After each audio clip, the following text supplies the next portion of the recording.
Hey guys, I'm gonna do my vlog on Edgar Allan Poe's Fall of the House of Usher. So Edgar Allan Poe's pretty messed up. He's kind of a pretty weird guy, like we talked about last time, and this was definitely not something that you'd um, want to read right before you go to bed, but that's okay. He really likes to talk about, like the Gothic tradition, and he makes that pretty evident throughout the whole piece, the whole story, and his other stories, like Ligeia and things like that. He started the story off, talking about, like, with this first line saying, during the whole of a dull, dark, and soundless day in the autumn of the year, when the clouds hung oppressively low in the heavens.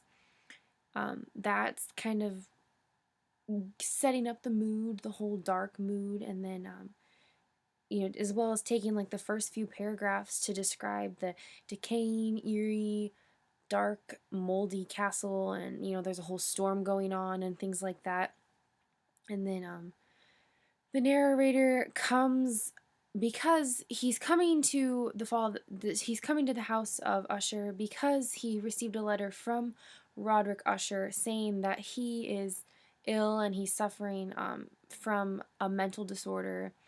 And so they were friends when they were younger, and so he's like, hey, I want to see you, things like that. And so he comes to see him, and the narrator um, talks about things, and the next he looks into this black and lurid tarn when he gets there, and which is like a dark and gruesome revolting mountain lake, which is kind of gross and interesting. But the funny thing is, like, the end of the story, um this black lake is the thing that ends up like eating the big house, which ends up eating the house at the end of the story, which I thought was kind of neat because, like, he looks into the lake at the beginning of the story and sees the house, and at the end of the story, the lake eats the house. It's kind of funny. Well, it's not really funny, but kind of. Anyway, and then Roderick is kind of a strange guy. Um, it describes him on, I'm not entirely sure which page it was, but it describes him on, as like he's kind of looking like a corpse, kind of cadaverousness of complexion. And then on page 875, he's kind of explaining his illness to the narrator, and it says, you know, um, he spoke of the object of my visit, of his earnest desire to see me, and of the solace he expected me to afford him. Um, It displayed itself in the host of unnatural sensations. Some of these, as he detailed them, interested and bewildered me, although perhaps the terms and the general manner of their narration had their weight. And then he says he suffered much from a morbid acuteness of the senses. The most insipid food was alone endurable. He could wear only garments of certain texture. The odors of all flowers were oppressive. His eyes were tortured by even faint light, and there were but peculiar sounds, and these from stringed instruments, which did not inspire him with horror. So, he could only eat certain things, and he had very sensitive skin, and he could only listen to music from certain stringed instruments, like maybe soft sounds, I don't know.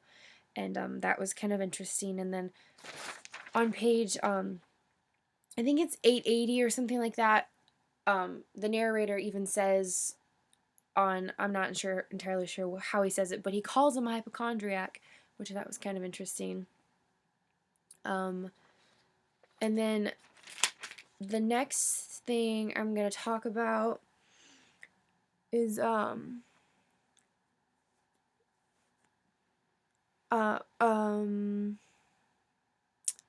was going to talk about how their Roderick and Madeline's relationship seems like they're really close, and they seem like they're very close, and how it says in there how Roderick and Madeline kind of had each other for a long time before Madeline passed, and how that they only had each other, how they were the last people of their family, and so they didn't have, that's all kind, they all just had each other.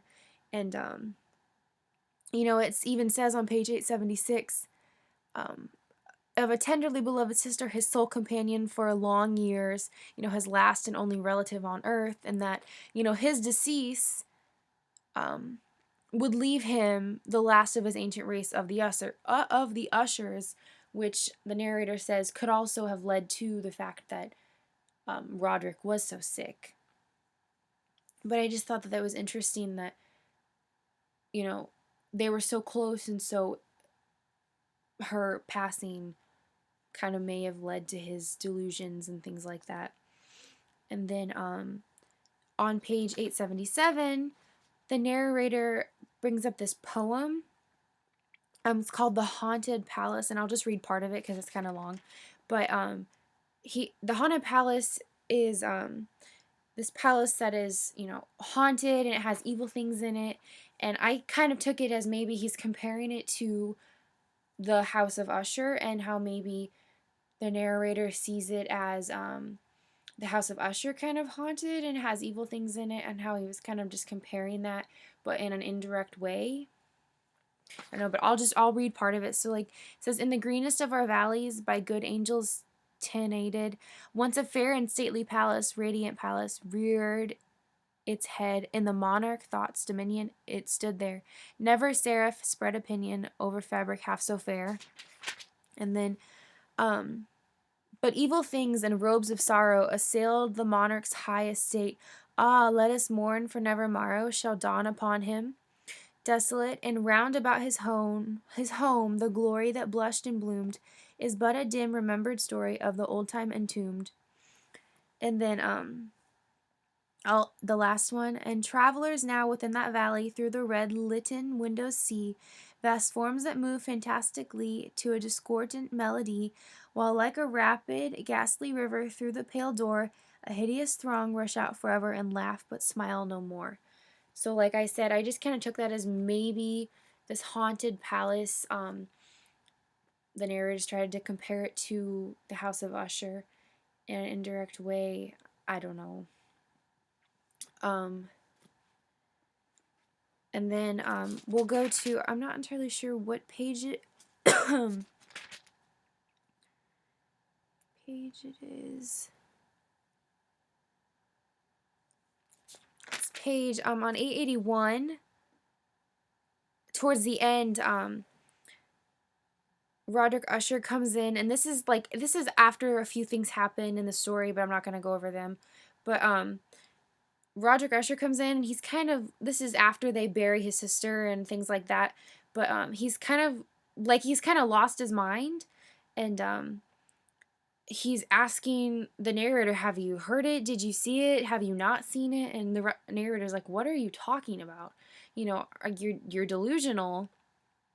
And he's like, "What the heck are you talking about?" And then he talks about the story of Ethelred, which is a hero.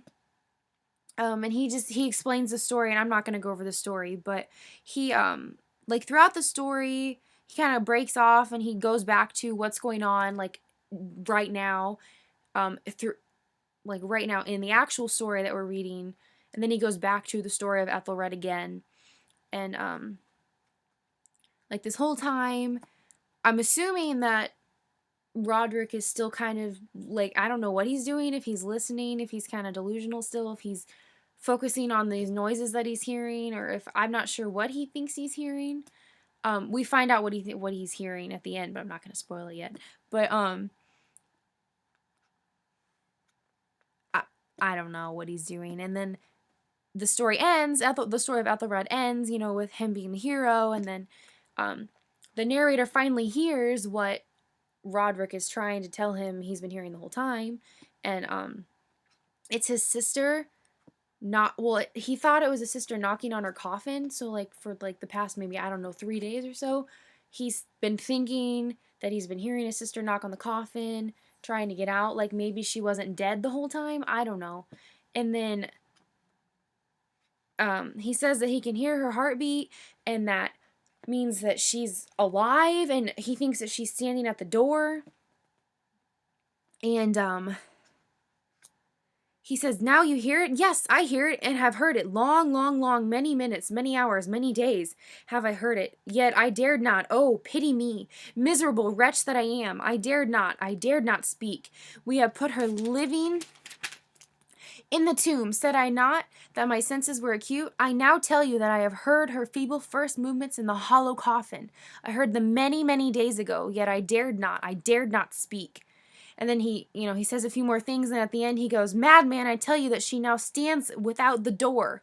So then, he's it says that as if the superhuman energy of his utterance had been there had been found the potency of a spell, this to which the speaker pointed through slowly back upon the instance their ponderous and ebony jaws, that there did stand Madeline at the door. So she's alive now, but she was dead. It's kind of like Ligeia, where she died and she came back to life, and she died and she came back to life, which is really weird. Poe has this theme where people die and they come back to life. That's something that he does. I don't know.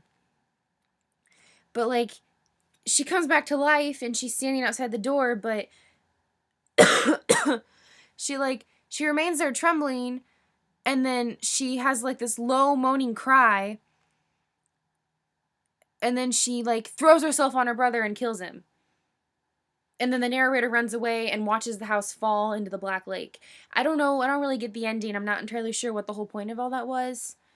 It seems kind of pointless to me. I'm not entirely sure what that was. But that was, it was kind of interesting. And I'm not sure. It was really interesting. It was a really interesting read. And I hope that's what a vlog is. But thanks.